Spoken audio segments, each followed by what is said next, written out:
특별히 오늘 봉독한 말씀 중에 26절에 보면 하나님이 여호와의 언약궤를 맨 레위 사람들을 도우셨으므로 그랬어요. 여기서 중요한 단어가 있는데 도우셨으므로, 이 말씀이 저에게 와닿았어요. 하나님이 누구를 도우셨냐면 언약궤를 맨 레위 사람을 도우셨다고 그러셨어요. 하나님께서는 우리를 도와주십니다. 그런데 무조건 다 도와주시는 게 아니라는 것입니다. 처음에는 정말 주님 앞에 올바랐다고 볼 수 있는 이 사울이 왕이 된 다음에는 변질되었습니다. 사람이 변질되면 쓸모가 없습니다. 좋지 않습니다. 그 변질에 대한 말이 요한계시록 2장에도 나오죠. 7교회가 나오는데 아시아 그중에 첫 번째 교회가 에베소 교회가 나옵니다. 그런데 칭찬을 하신 다음에 주님은 너는 첫사랑을 잃어버렸다. 네가 어디서 첫사랑을 잃어버렸는지 그 첫사랑을 다시 찾지 않으면 내가 촛대를 옮기겠다 그러셨어요. 변질되었다 이 소리입니다. 변질되면 회복하지 않으면 촛대를 옮기겠다. 주님이 안 계시는 거예요. 내가 아무리 교회 와도 아무리 믿음 생활해도 주님이 안 계시는 삶이 되는 거예요. 이렇게 성경은 말하고 있습니다. 여러분들 사무엘상 15장 35절에 보니까 여호와께서는 사울을 이스라엘 왕으로 삼으신 것을 후회하셨더라 그러셨어요. 그러나 다윗에 대해서는 뭐라고 말씀하고 있어요? 사도행전 13장 21절부터 22절에 보면 이런 말씀이 있어요. 신약에 그 후에 그들이 왕을 구하거늘 이스라엘 백성들이 하나님이 베냐민 지파 사람 기스의 아들 사울을 40년간 주셨다가 패하시고 다윗을 왕으로 세우시고 중언하여 이르시되 내가 이새의 아들 다윗을 만나니 내 마음에 맞는 사람이라 내 뜻을 다 이루리라 하시더니 이렇게 말씀하고 있어요. 그러나 다윗 왕은 하나님 마음에 드는 자였습니다.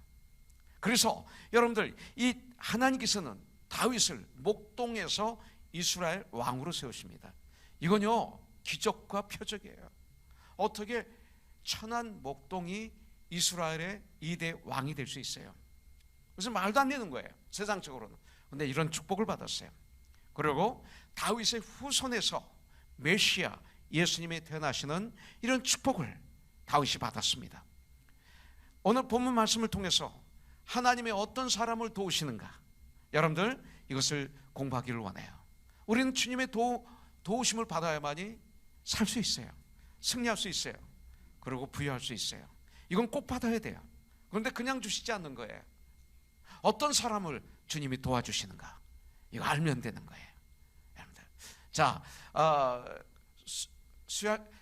캠핑에 갔다가 어제 주무시고 오늘 아침 내려오신 분들이 계실 거예요, 그죠?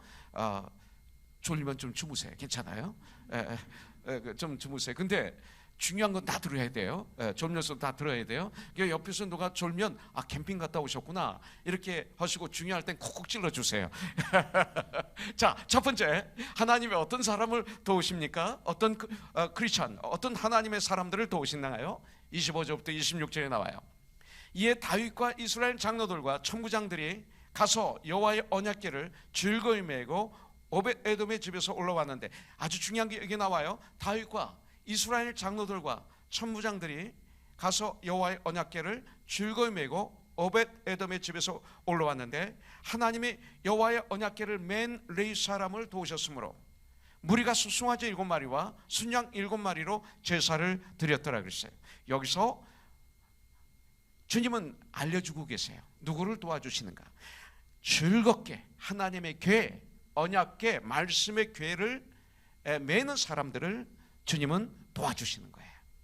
여러분들, 아무나 도와주시지 않으세요. 다윗과 모든 지도자들이 이번에는 여호와의 언약궤를, 하나님의 궤를 즐거이 메고 올라옵니다. 예루살렘으로 올라오지만 우리는 어디를 향해서 가야 될까요? 자, 그런데 여기서 언약궤를 즐거이 메고 올라왔다 그랬어요. 이 말은 주님을 즐겁게 섬기고 이 소리예요. 주님을 즐겁게 섬기는 자들 도와주세요. 주님을 섬기다는 거예요. 주님의 일을 즐겁게 하는 사람들을 주님은 도와주세요. 아주 중요한 거예요. 기본이에요. 알아요. 근데 이렇게 하지 않으면 아는 말씀에 아무 소용이 없어요. 다윗은 누구였어요? 즐겁게 하나님을 섬기는 사람이었어요.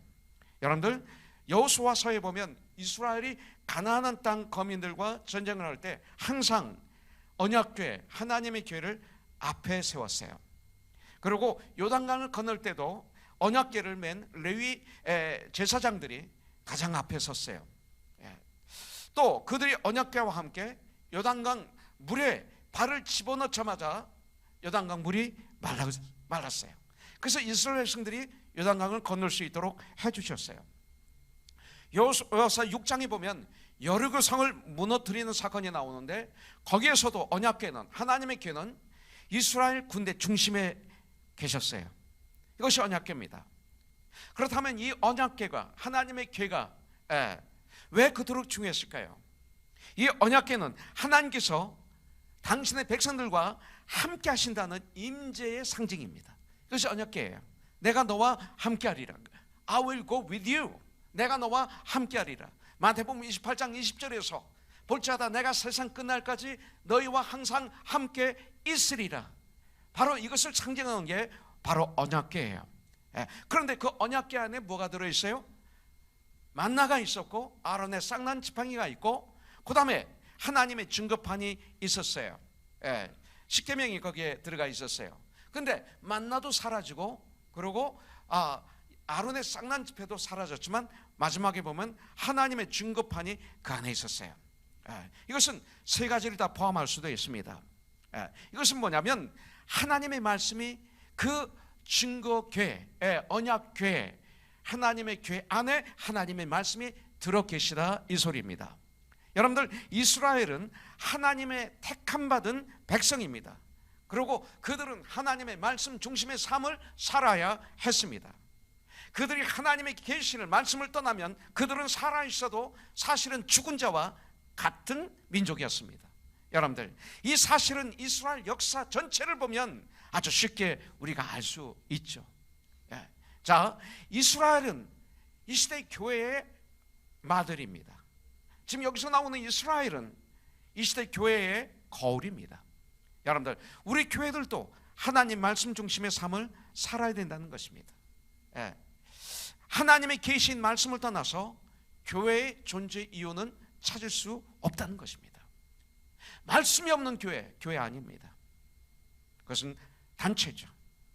그리고 학교죠. 회사죠. 절대 하나님의 가족은 될 수가 없습니다. 여러분들, 교회 중심에는 뭐가 있어야 돼요? 반드시 언약궤가 교회 중심에 있어야 됩니다. 하나님의 궤가 중심에 있어야 됩니다. 기록된 말씀이 중심에 있어야 됩니다. 여러분들, 바로 그 언약궤가 이 시대 우리에게는 바로 이 성경 말씀입니다. 그래서 요한복음 1장에 보면 말씀이 육신이 되어 이 땅에 오신 분이 예수 그리스도, 말씀은 곧 하나님이시다, 이렇게 성경은 말씀하고 있는 거예요. 그래서 하나님 말씀, 이 성경이 아주 중요한 것입니다. 여러분들, 교회인 우리의 삶에 말씀이 중심이 되지 않으면 우리는 승리하는 삶을 살 수 없습니다. 나는 오늘 이 말씀이 여러분들의 마음을 찔리기를 원합니다. 이건 수백 번 들은 말씀이에요. 그런데 그냥 귀로만 듣고 머리로만 알고 끝나면 이건 아무 소용이 없어요. 여러분들, 이 말씀이 귀로 듣고 머리로 알고 심장에 꽂힐 때 정말 영혼의 그 찌르함, 영혼의 감격, 영혼의 결단, 영혼의 감격이 있는 것, 이게 성령의 역사예요. 이런 역사가 오늘 우리에게 있기를 주님의 이름으로 축복합니다. 여러분들, 정말 축복이 뭡니까? 하나님 말씀이 가르치는 대로 생각하고 행동하는 것이 이 축복이고 성도의 이것이 사명입니다. 그런데 이 시대 어떻습니까? 교회에서 말씀은 많이 읽어요. 많이 읽는데 여러분들, 이 시대 교회가 말씀을 많이 떠나 있어요. 특별히 고린도전서 1장에 보면 아볼파, 그리스도파, 게바파, 바울파가 있어요. 그러면서 사도 바울은 어떻게 이럴 수가 있느냐 이렇게 말하고 있습니다. 한 하나님 아버지요, 한 성령이며 한 예수님인데 어떻게 이렇게 갈라질 수가 있느냐. 이 시대에 너무나 많은 교파가 있어요. 여러분들, 엄청난 교파가 있어요. 장로교, 침례교, 성결교회, 순복음교회, 구세군, 아주 많아요. 특별히 장로교 안에도 교파가 수백 개가 돼요. 예. 우리나라는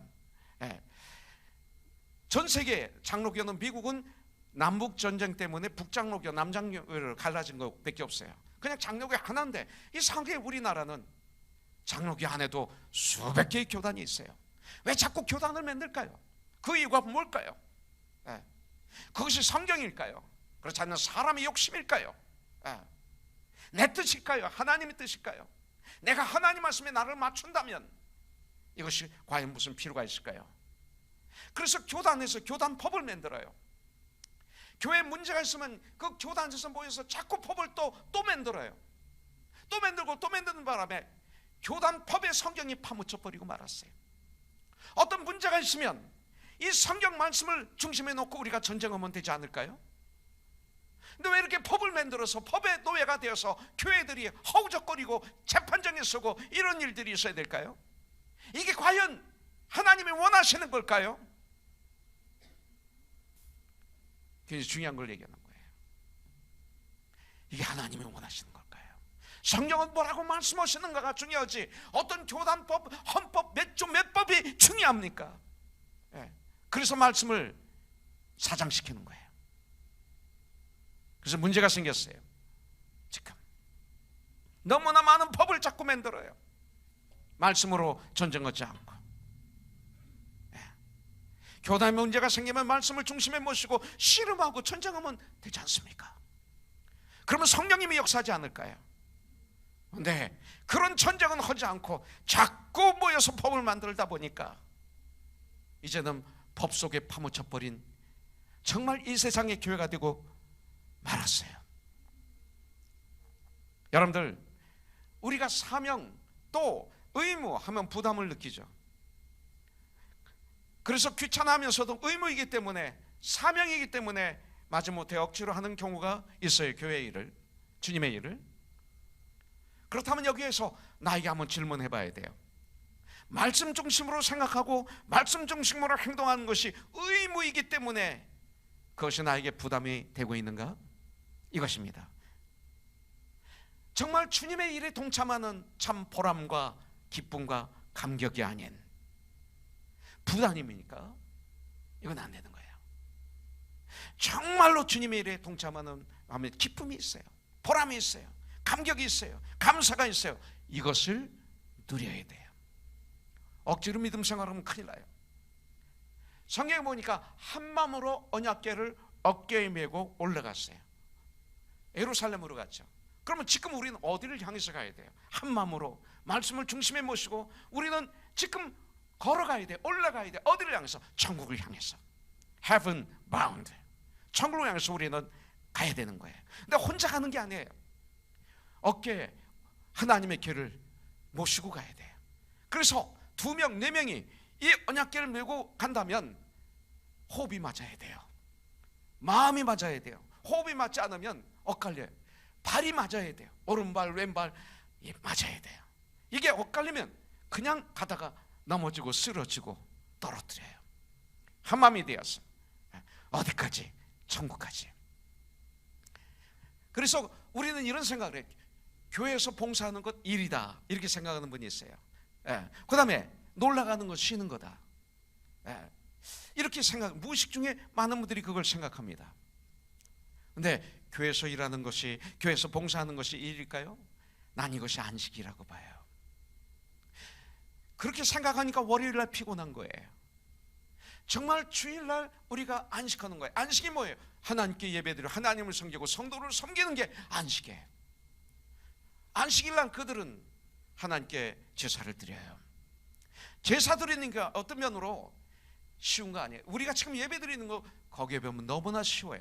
그들은 제사를 드릴 때 양을 잡아서 껍데기를 벗기고 각을 뜨고 버리고 불에 태우고, 그것도 한 마리가 아니라 7마리, 어떤 때는 국가적으로 1000마리, 2000마리. 이게 쉬운 거예요? 대단히 육신적으로는 노동이 되겠죠. 그런데 그들은 안식이라고 그래요. 성도 섬기고 하나님을 섬기는 게 우리에게는 안식이에요. 세상에서 섬기다가 돌아서 오직 주님만 바라보는 것, 이건 너무 중요해요. 여러분들, 그래서 교회 봉사는 일하는 것, 그 다음에 놀러가는 것, 쉬는 것, 이 개념을 깨트려야 돼요. 교회 봉사도 쉬는 것, 놀러가는 것도 쉬는 거예요. 나는 두려워서 내 집은 안 돼. 그러나 내 집에 좀 보관해. 이용목 장로 내 집에 좀 보관해. 난 안 돼. 난 두려워. 이거였더라고요. 어떤 면으로. 근데 문제는 뭐예요? 오벳 에돔이 3개월 동안 이 교회가, 하나님의 교회가 그 집에 있었는데 정성껏 모셨어요. 정성껏 하나님의 교회를 섬겼어요. 그랬더니 20년을 모시고도 복을 받지 못한 아비나답의 집과는 반대로 오벳 에돔의 집에는 하나님께서 복을 내려주시는데, 이 소식이 다윗에게까지 들려요. 네. 여러분들, 그래서 다윗이 다시 결단하는 거예요. 다윗의 온전한 열심을 이제 우리가 볼 수가 있어요. 베레스 우사, 우사를 침, 이 사건, 그래서 이것을 베레스 우사라고 그래요. 우사의 사건. 이 사건을 겪으면서 다윗은요, 무엇이 문제였는지 깊이 생각하게 되었어요. 그는 올바르지 못한 열심으로 주님을 섬겼었어요. 그러다가 엄청난 어려움을 겪었어요. 그리고 하나님의 교회를 오벳 에돔의 집에 두었어요. 자기 집에 모시지 않고. 두려운데 이런 정말 엄청난 잘못을 저질렀어요. 그런데 그런 과정 속에서, 그런 고난 속에서 다윗은 문제를 깊이 생각한 거예요. 그리고 그 문제의 핵심을 깨닫게 된 거예요. 이것이 중요해요. 이것을 깨닫게 된 거예요. 그 원인을 어디서요? 디모데전서 4장 5절 4장 5절에 뭐라고 그랬어요? 기도와 말씀으로 거룩하여 칩니다. 똑같아요. 다윗은 말씀을 통해서 자기의 문제를 발견했던 거예요. 하나님의 말씀, 그 당시는 다윗의 주변에 늘 주님의 종들이 가까이 있었어요. 여러분들 주위에는 누가 있습니까? 주의 일꾼들이 있어야 돼. 진실한 주의 일꾼들이 있어야 돼. 사무엘 선지자가 있었어요. 나단 선지자가 있었어요. 갓이 있었어요. 이들을 가까이 하면서 그들의 격려를 듣고, 그들의 충고를 듣고, 그들의 권고를 듣고, 그들의 책망을 그대로 수용한 거죠. 나단 선지자가 당신이 바로 죄인입니다 할 때 무릎 꿇고 시인하는 다윗. 사울은 제사장들을 다 죽여버렸는데 이것이 다윗이었어요. 다윗의 주위에는 하나님의 사람들, 하나님의 말씀에 계시는 하나님의 사람들이 있었어요. 그리고 그들의 권면, 그들의 도전, 그들의 용기복도좀, 그들의 책망을 다 받아들이면서 다윗은 발견하게 된 거예요. 그리고 기도를 통해서 자기의 모습을 발견했어요. 사무엘하 21장 1절에 보니까 다윗의 시대에 해를 거듭하여 3년 기근이 있으므로 다윗이 여호와 앞에 간구하며 여호와께서 이르시되 이는 사울과 피 흘린 그의 집으로 말미암으니 그가 기브온 사람을 죽였음이라 하니라. 다윗 시대에 3년 기근이 왔어요. 흉년이 왔어요. 원인이 무엇일까? 하나님 앞에 나아가 뜨겁게 기도할 때 하나님께서는 그 원인, 바로 사울이 그릇된 열심으로 기브온 사람을 죽였기 때문이라고 가르쳐 주세요. 기도할 때 하나님은 우리에게 원인을 알려주세요. 내가 원하는 걸 얻고 주세요 주세요 하는 기도 말고 정말 하나님 앞에 무릎을 꿇고 주님을 바라보면서 주님을 더 알기를 원할 때, 그러면서 부르짖을 때 주님은 알게 하세요. 욕심으로 드리는 기도 말고 분명히 원인을 가르쳐 주세요.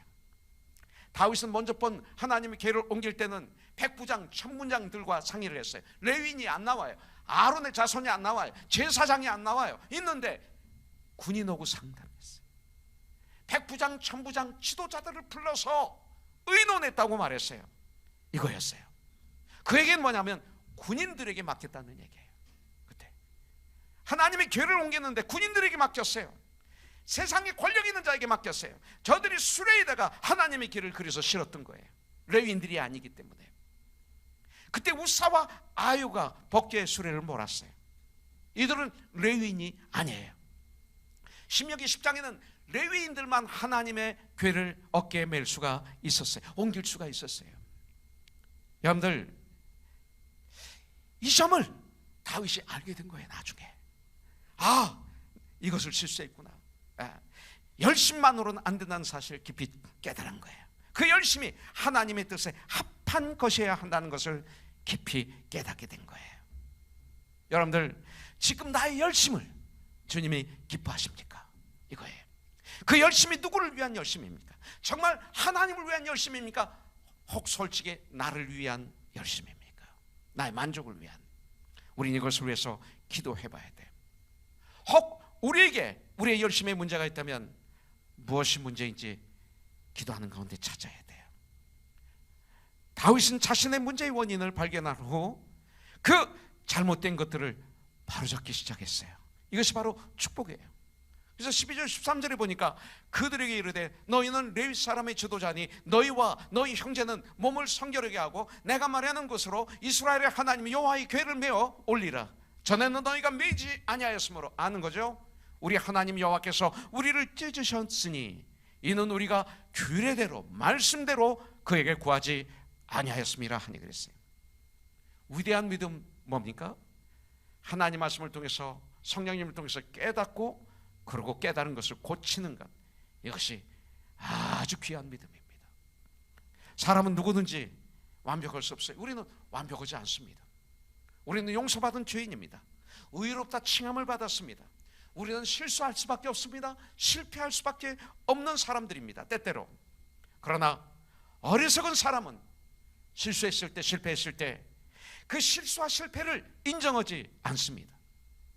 그래서 인정하기 싫어서 교회를 나가기도 하는 거예요. 인정하기 싫은 거예요. 인정하지 않습니다. 그리고 변명하고 핑계를 대고 남에게 책임을 전가하는 거예요. 아담과 이브처럼. 그래서 에덴 동산을 뺏기잖아요. 주님의 평강을 뺏기잖아요. 사울과 다윗이 똑같이 실수하고 똑같이 실패했어요. 베드로와 유다가 똑같이 실패하고 똑같이 실수했어요. 똑같아요. 다른 점이 뭡니까? 사울은 핑계를 댑니다. 남에게 책임을 전가시켰습니다. 다윗은 원인을 깨닫고 회개하고 고칩니다. 이것을 통해서 사울은 실패자로 인생 끝이 나고 다윗은 성공한 인생으로 성경에 기록이 되는 것입니다. 여러분들, 원인을 발견했으면 회개하고 고치는 것을 겁내지 마십시오. 이것이 능력이에요. 그 뒤에는 하나님의 놀라우신 계획과 축복이 준비되어 있는 줄 분명히 믿습니다. 여러분들, 이거예요. 자, 마지막으로 하나 더 보고 마치겠습니다. 역대상 13장 1절에 보니까 다윗이 천부장과 백부장 곧 모든 지휘관과 더불어 의논하고 그랬어요. 레위인이 안 나와요. 아론 지파가 안 나와요. 제사장들이 안 나와요. 백부장, 천부장 모든 지휘관과 더불어 의논하고. 그러나 이번에는 어떻습니까? 다윗은 이번에는 하나님의 말씀대로, 하나님의 뜻대로 하나님의 궤를 옮깁니다. 그래서 승리하는 것을 볼 수가 있어요. 전에는 군인들하고 천부장, 백부장 그 지휘관들과 의논하고 그들에게 하나님의 궤 옮기는 걸 맡김으로 너무나 큰 아픔을, 하나님께 너무나 큰 범죄를 범했어요. 군대, 강한 군대, 내 눈에 보이는 강한 것, 그 군대는 무엇입니까? 여러분들이 살아가는데 바로 그 물질, 그 사람, 그 권력, 그 능력, 이것이 내 문제를 해결해 줄 것이라고 믿고 그렇게 가지는 않습니까? 다윗이 그걸 했었어요. 네, 망했어요. 네, 이번엔 달라졌어요. 여러분들, 하나님께 묻고 하나님의 뜻을 구했어요. 그리고 아론 자손을 레위 지파를 모읍니다. 862명이에요. 그들을 성결케 합니다. 그리고 저들에게 명하여 얻게 하나님 궤를 이제 매게 합니다. 철저히 하나님의 말씀대로, 하나님께서 정하신 규례대로 진행했습니다. 우리가 신앙생활을 가장 잘할 수 있는 비결은 바로 말씀대로 하는 거예요. 이거 외에는 없어요. 그 외에 올바른 열심이 더해질 때 그 열심이 하나님께 아름답게 상달이 되는 거예요. 그래서 하나님께서 말씀하신 대로 순종하며 나갈 때 우리의 열심은 온전한 열심이 되는 거예요. 여러분들, 오베데돔이 하나님의 궤를 모시고 복을 받았다는 소문을 듣고 다윗은 하나님의 궤를 다시 모시고 싶어 했어요. 그리고 모시기로 계획합니다. 그래서 제사장들, 백성의 장로들, 천무장들, 레위인들 모든 백성을 동원해서 이제 함께 오벳에돔의 집에서 법궤를 모셔 올리는데 25절에 보니까 즐거이 메고 왔다고 그랬어요. 즐거이 메고, 즐거이 메고. 바로 이런 우리가 돼야 돼요, 여러분들. 근데 이번에는 레위인들이 즐거이 메고, 앞에서는 나팔을 제사장들이 풀고 뒤에서 따라하는 레위인들이 노래하고 악기를 연주하고 온 백성들이 즐거운 마음으로 뛰어놀며 춤을 추며 주님을 찬양하고 즐거운 마음으로 다 동참해요. 여러분들, 하나님의 일을 너무나 즐겁게 했어요. 하나님의 일은 즐겁게 하는 사람에게 하나님이 축복하시고 하나님이 도우십니다. 자, 하나 더 보고 마칠게요. 하나만 더 보고 마치는데 26절에 보니까 숫송아지 7마리와 순양 7마리로 제사를 드렸더라. 이 제사는 참 쉬운 게 아니라고 그랬어요. 근데 7마리를 각을 뜨고 벗기고 창자를 꺼내고 이거 쉽지 않죠. 그러나 여기엔 빠진 기록이 많아요. 사무엘하 6장 12, 13절에 보니까 어떤 사람이 다윗에게 아뢰어 이르되 여호와께서 하나님의 궤로 말미암아 오벳에돔의 집과 그의 모든 소유에 복을 주시다 한지라 다윗이 가서 하나님의 궤를 기쁨으로 메고 오벳에돔의 집에서 다윗성으로 올라가서 여호와의 궤를 맨 사람들이 6걸음을 가매 하나님이 다윗이 소와 살찐 송아지로 제사를 드리고, 여기서 중요한 말, 자, 6걸음을 가매. 여러분들 이거에 대해서 궁금하지 않으세요? 6걸음을 가매. 저도 굉장히 궁금했어요.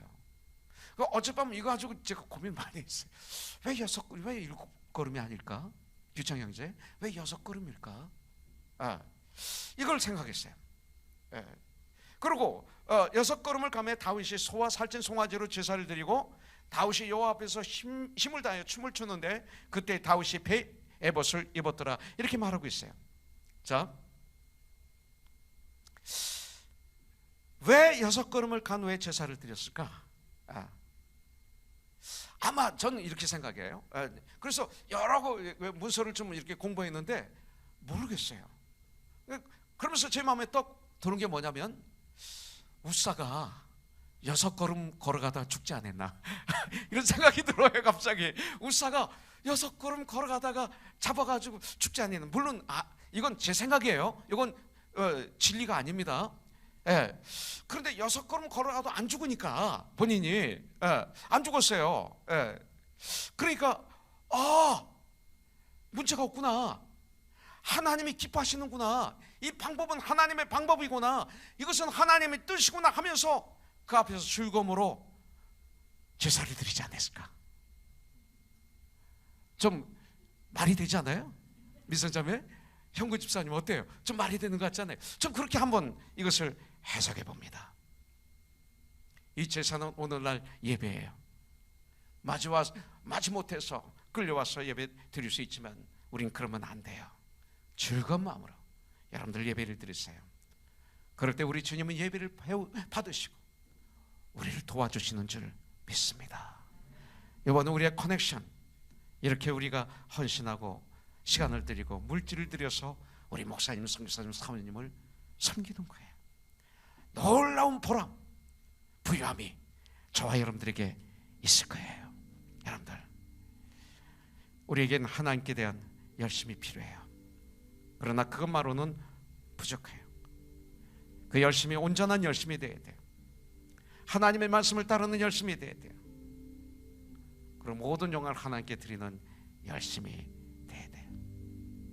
미갈에 대해서 좀 얘기하려고 했는데 여기서 마치겠습니다. 자, 우리 4가지를 놓고 한번 기도하기를 원하는데, 첫 번째, 주님, 이 시간부터 제가 즐겁게 언약궤를 매게 해주세요. 하나님의 궤를 즐거움으로 새수레에 싣고 끌어가는 것이 아니라 나의 어깨에 메고 즐겁게 우리 주님을 섬기는 내가 되게 하여 주시고, 헤븐 바운드, 천국을 향해서 우리가 함께 손에 손을 잡고 걸어가게 하여 주세요. 두 번째, 내가 하나님을, 성도를 즐겁게 섬기되 우리 코너성교회가 하나가 되어서 함께 협력해서 하나님의 궤를 매는, 하나님을 섬기는 내가 되게 하여 주시옵소서. 주님, 다윗의 잘못된 열심과 올바른 열심을 통해서 나의 열심을 보게 해 주시고 바로잡게 하여 주시옵소서. 네 번째, 그래서 우리는 하나님의 말씀대로, 하나님의 뜻대로 하나님의 길을 옮긴 다윗처럼 나도 이 땅에서 그런 삶을 사는 하나님의 아들, 딸 되게 하여 주세요. 이 시간 우리 한번 그렇게 기도하기를 원합니다. 우리 같이 기도하죠.